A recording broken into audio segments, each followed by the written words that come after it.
ഇത് ചട്ടിയിൽ മുരിയുന്ന നല്ല മുരുമുരാ മുരിഞ്ഞ കരിമീൻ ഫ്രൈയും നല്ല ഒന്നാന്തരം കുടംപുളി ഇട്ട് വെച്ച തലക്കറിയും. പിന്നെ ബീഫ് ഫ്രൈ, കക്ക ഫ്രൈ, മുയൽ റോസ്റ്റ്, പോർക്ക്, കാട, പൊടിമീൻ പൊള്ളിച്ചത്.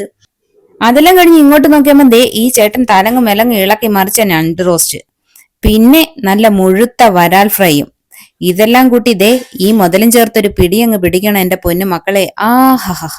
രാവിലെ തന്നെ ചെത്തിയെടുത്ത നല്ല ഒന്നാന്തരം മധുരക്കള്ള് അതൊക്കെ ഗ്ലാസ്സിലൊഴിച്ച് സെറ്റ് ചെയ്തിരിക്കുമ്പോഴാണ് നമ്മുടെ വഴിയിൽ പൊളിച്ച കരിമീൻ ഫ്രൈ എത്തിയത്. അതൊന്ന് അൺബോക്സ് ചെയ്താലോ? ദേ അൺബോക്സ് ചെയ്ത് വെച്ചിട്ടുണ്ട് കേട്ടോ. നല്ല ഒന്നാന്തരം കരിമീൻ പൊള്ളിച്ചതാണ്. അത് കണ്ട ആക്രാന്തം മൂത്ത് ഞാൻ അതിനകത്ത് നുള്ളി പറിച്ചെടുത്ത് വായിൽ വെക്കാൻ നോക്കിയതാണ് കേട്ടോ. പക്ഷെ നടക്കുന്നില്ല ഗൈസ്, എല്ലാം സ്ലിപ്പ് ചെയ്ത് താഴെ പോവാണ്.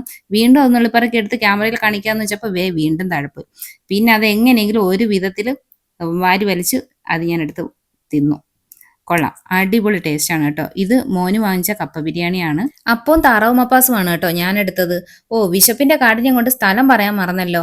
ആലപ്പുഴ ചങ്ങനാശ്ശേരി റൂട്ടിലുള്ള മിനി കൽപ്പകവാടിയിലാണ് കേട്ടോ ഞങ്ങൾ ഇരിക്കുന്നത്. കുട്ടനാടിന്റെ തനി വൈബോടെ ഫുഡ് കഴിക്കാൻ പറ്റിയ ഇടം. ഫാമിലിയാണ് കേട്ടോ ഏറ്റവും കൂടുതൽ ഇവിടെ വരുന്നത്. പിന്നെ കുട്ടികൾക്കുള്ള പ്ലേ ഗ്രൗണ്ടും നല്ല കാർ പാർക്കിംഗ് സൗകര്യം ഒക്കെ ഇവിടെ ഉണ്ട്. അപ്പൊ ഈ വീഡിയോ ഇഷ്ടമായെങ്കിൽ മറ്റൊരു വീഡിയോയിൽ വരുന്നത് വരെ ഓക്കെ ബൈ, സീ യു.